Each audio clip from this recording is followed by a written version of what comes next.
Tel Aviv is an incredible Israeli city and is a hotbed of art, culture, great food, and historical significance. If you're planning to visit Israel or anywhere in the Middle East, we highly recommend a stop in Tel Aviv. But if you're wondering what to do while you're there, look no further. Viewcation presents the best things to do in Tel Aviv, Israel. The Tayelet.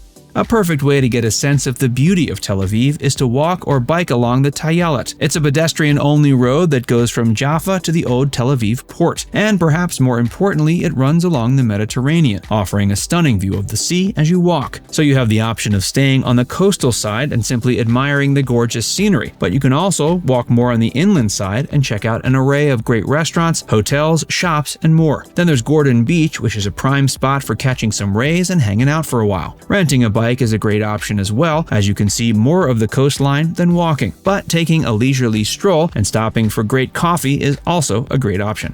Jaffa. Speaking of Jaffa, it's next on our list of the best things to do in Tel Aviv. Technically, it's a separate city just outside the boundaries of Tel Aviv, but it's always considered a part of it when it comes to tourists visiting. It has historical and biblical ties, and because of that, it feels like you're walking back in time to an ancient era. Jaffa was reportedly named after Japhet, son of Noah. In the Bible, Japhet helped construct the walls of the city after the flood happened that Noah built the ark for. Throughout the centuries, Jaffa has also been inhabited by people from the Ottoman and Roman empires, and both Napoleon and Richard the Lionheart at one point claimed it as their own. In Jaffa, you're surrounded by a vast array of stone buildings that lend to the feeling of ancient historical importance. But unlike the olden times, these buildings have interiors full of modern amenities and stores. There are cafes and galleries inside them, and also vendors all over the streets selling things ranging from fruit to jewelry. And the main square hosts a large flea market where you can pick up a souvenir or two. Before we tell you more about the best things to do in Tel Aviv, be sure to give this video a like and subscribe to Viewcation if you haven't already. Carmel Market. For some great shopping, head to Carmel Market, the biggest open-air market in Tel Aviv. Locals and tourists alike descend on Carmel Market every day, selling their wares and searching for bargains. When visiting, you'll be invigorated by the buzz of the people and shops. Don't be alarmed if shop owners try to engage with you, asking you to consider buying their wares and boasting about their incredible prices. It's all part of the ebb and flow of the open-air market. There are stalls lining the marketplace, and you can purchase anything from clothing and sunglasses to candy and spices. Plus, if you're headed to the beach, it's a great place to grab some supplies. While the market is free to walk around, you want to make sure you have some cash on hand for a couple purchases. Tel Aviv Museum of Art. When you're ready to head inside for some culture, hit up the Tel Aviv Museum of Art. It's been a mainstay of the city since it was built in 1932 and boasts an impressive gallery of works from the 1500s to today. It has a nice mix of local and international artists and even has works by masters like Matisse and Strijkman. Not only that, the architecture of the building itself is a work of art as well, and many people come to admire it for a while before entering. It's in the Mahan Rabin neighborhood of Tel Aviv, and it's open every day except Sunday. Plus, it's less than $15 for an adult ticket, so it won't use up your holiday spending cash. White City.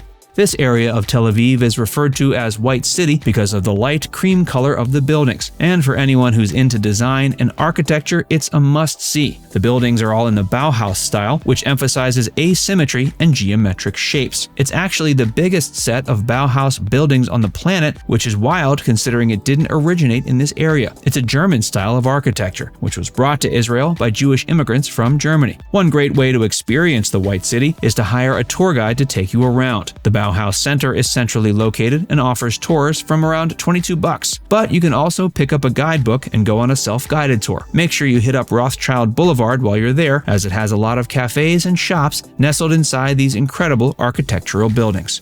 Nahalat Binyamin Market. This is another great outdoor shopping experience you should definitely check out. The Nahalat Binyamin Pedestrian Mall, for starters, is a great location for shops and galleries, and then it turns into a huge outdoor market every Tuesday and Thursday. You'll be able to walk around for hours, checking out over 200 vendors offering up their crafts, jewelry, and more. It's actually Israel's biggest arts and craft market, and it's hugely popular with locals and tourists. A heads up that because of this, it can certainly get a little crowded. So if you're not someone who enjoys crowds, this might be one attraction to skip over.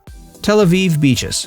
We mentioned Gordon Beach earlier, but that's far from the only beach option. As a coastal paradise, Tel Aviv offers 16 beaches despite not being a particularly large city. Visitors often rave about how the Tel Aviv beaches are gorgeous, clean, festive, and a great place to spend an afternoon. They all offer up outdoor showers and clean bathrooms available to the public, and there are usually indoor showers and rooms to change in as well. Orthodox Jews often seek out the Nordau Street Beach because it has different days of the week for men and women to visit. But for those looking for a co-ed experience, there are plenty more beaches for you. Gordon Frischman Beach is a prime stop for water sports like kayaking and surfing, and on all the beaches you'll have the chance to relax, sunbathe, and even play matkot. It's a popular Israeli beach game similar to Kadima paddles in the States. With a full 9 miles of beaches along the city's edge, you'll never be too far from your chance to sit in the sand and to swim. Neve Tzedek. This is another small area, technically just outside the city proper, but it's definitely worth a visit. It's one of the original settlements of Tel Aviv and is a gorgeous place to walk around. It's full of boutiques and great restaurants that surround fully restored buildings and houses. It's sometimes referred to as the Soho of Tel Aviv, since it's such a trendy and art-centered area. You can hit up the Susanna Dalal Center to see the Bat Shiva Dance Company for starters, and the Rokach House Museum is one of the many spots we'd recommend in terms of art galleries in the area. And even walking around will allow you some great art viewing opportunity, as local artists have been commissioned to paint murals along many of the town's walls. Best of all, it's super close to the center of Tel Aviv, so it's a quick bike ride or taxi there and back. Old Tel Aviv Port. In the early days of modern Israel, the Old Tel Aviv Port was an essential part of the commerce of the country. It served as the main port to the sea, and ships came in and out daily. However, it closed operations in the 1960s, but the city decided to completely revitalize it, and it's now one of the premier places to visit for locals and tourists alike. It's a perfect place to explore Israeli and Tel Aviv culture, and it hosts tons of cafes, boutiques, bars, and more. It's become a prime place for nightlife and live entertainment as well. Plus, it's on the water, so many of the restaurants and bars have incredible views out into the sea. You'll likely want to have a mix of people watching time with shopping and eating time. So there you have it, the best things to do in Tel Aviv. Now it's time to hear from you. Did we miss any of your favorite things to do there? Let us know in the comments section below. And before you go, make sure you give this video a like and subscribe to Viewcation if you haven't already. Click the bell icon to stay updated on all our latest content.